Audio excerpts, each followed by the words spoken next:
What's up there, heathens? I am Brocephus, if you don't know me already. If you didn't also know, I love lifting some weights, and I have got this great list of 7 reasons why there is a God. It comes from Bodybuilders for Christ. As you know me, I'm a big bodybuilder kind of person because I love Christ so much. I don't know how those two are necessarily connected, but apparently there is a connection there. So we're going to go through this article while I pump some iron. What's up, heathens? Yeah, what the f***? This is not my intro. Hi, I'm Brocephus. I'm here to bring the word of the Lord to you.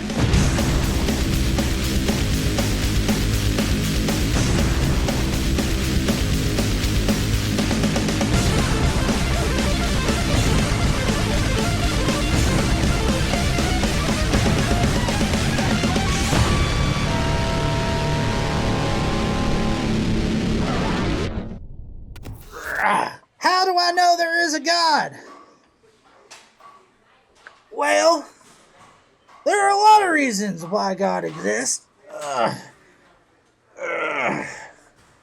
This particular blog post uses J. Warner Wallace in order to inform their positions on this.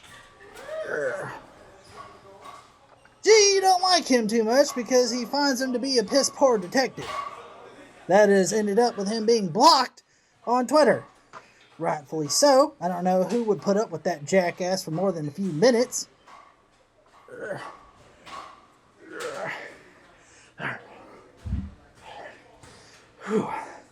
The entire point of this blog post seems to be to apply the same standards of evidence that we would apply to any kind of murder scene. At the very beginning of this blog post, they use like this hypothetical scene that J. Warner Wallace uses.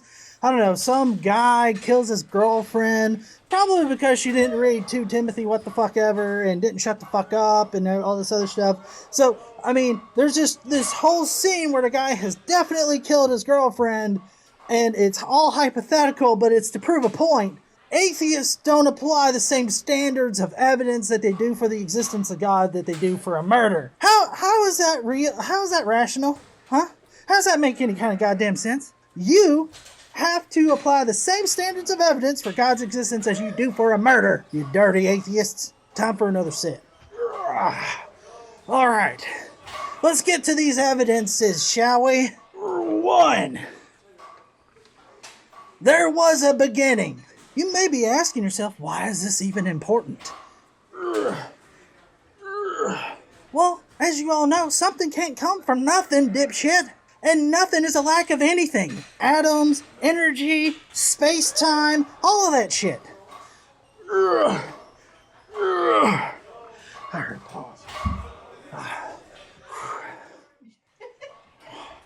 Now listen, I know a lot of scientists say that the Big Bang is the reason for everything to exist now, but they're all full of horse shit. I mean, if you read the very beginning of the Bible, you would easily see how God says that he spoke the universe into existence. He didn't light his own fart and cause it to come into existence. He said, boom, and then there it was. So, the logic entails that if there was a beginning, then there has to be some kind of beginner or creator in order for it to even come into existence. Because, as I said before, something cannot come from nothing, okay? Alright, set number 2. So, evidence number 2 is free will. If we're all just made out of matter, then free will is impossible. Alright, that's enough. I mean, if you just think about it, if nothing exists outside of this universe, then free will can't exist by nature. That's because our actions are just byproducts of chemical processes. And that's just ridiculous to think about. I mean, my neurons fire one particular way, and I wear jeans one day. And then they fire a different way, and I wear shorts. I should have the free will to wear a bikini in the middle of winter. And me not being able to wear a bikini in winter is not how we live. It is un-American. America, motherfuckers. It's also not how our courts are set up, because if we are not responsible for our actions, then how could we ever possibly convict somebody for breaking the law if they're not responsible for their actions and it's all just predetermined? The answer is, you can't, dipshit. Time for set and evidence number 3. Evidence number 3. The moral truth. If God don't exist, then morals don't exist. Boom. Yeah, I'm feeling the burn. I mean, why is anything right or wrong? Is it just cultural conditioning? Is it the way that we were raised? If I say something is wrong, then why am I correct over somebody that says that it's not wrong? There has to be something above us all that gives us this objective or absolute truth about what is moral and what is not moral. If there's no baseline for good, then what the fuck is evil? Now listen, there are certain things that are written on the hearts of all individuals. From birth, there are just things that we all instinctively know are wrong. Now, I'm not saying people can't condition themselves not to have a conscience. But everybody knows that if you take something that doesn't belong to you, that is bad. If I hurt a child for fun, that's bad. These are things that are written on our hearts. Probably in the genetics, or literally on our hearts. Alright, evidence and rep number 4. The appearance of design. Did you motherfuckers know that even Richard Dawkins says that the world is designed like a creator designed it? He is on record as saying that biology is the study of complex things that have appeared to have been designed for a purpose. Oh yeah, feeling the burn again. I know, you're all gonna say that this is just some God of the Gaps thing and that you're quote mining. But I bet you didn't know that I could say the exact same fucking thing about you, except you do it for evolution. Scientists always just fill in the gaps of evolution with their magical time dust.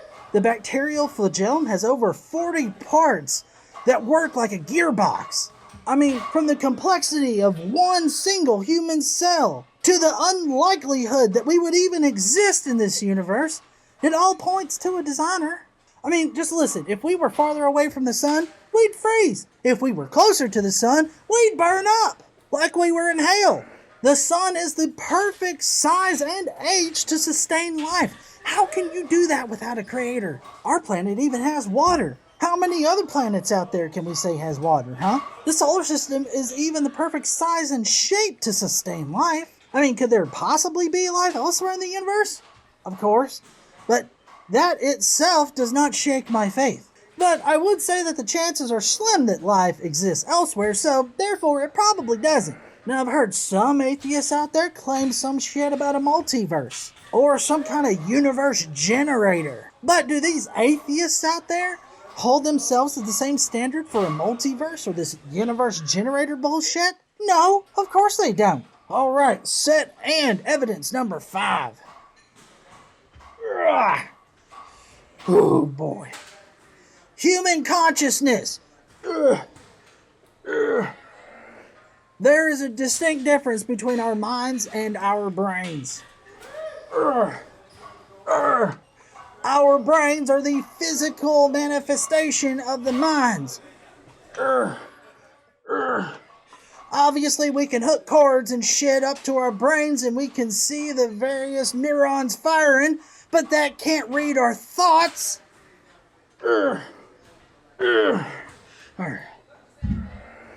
How do we even admit that we are conscious if there is nothing beyond this physical realm, considering that our minds exist? Now, these last 2 sets and evidences are going to prove that the biblical God and biblical Jesus are in fact the ones that are really running this show. Okay. Set 6, here we go. Fulfilled prophecy. If you guys didn't know, there's about 353 prophecies in the Old Testament. Jesus fills every single one of them in his Gospels and the other writings. How could he do that if he was not, in fact, really here on earth and really was the Messiah of God? Like, for instance, in the Old Testament, it talks how Jesus' bones won't be broke. And then in the New Testament, his bones are not broke. And they even say, this is to fulfill prophecy. So, I mean, how can you argue against that? In Psalms 22:18, they talk about casting lots for Jesus' clothes. And guess what happens in the New Testament? They fucking cast lots for Jesus' clothes. 7, motherfucker! God damn it.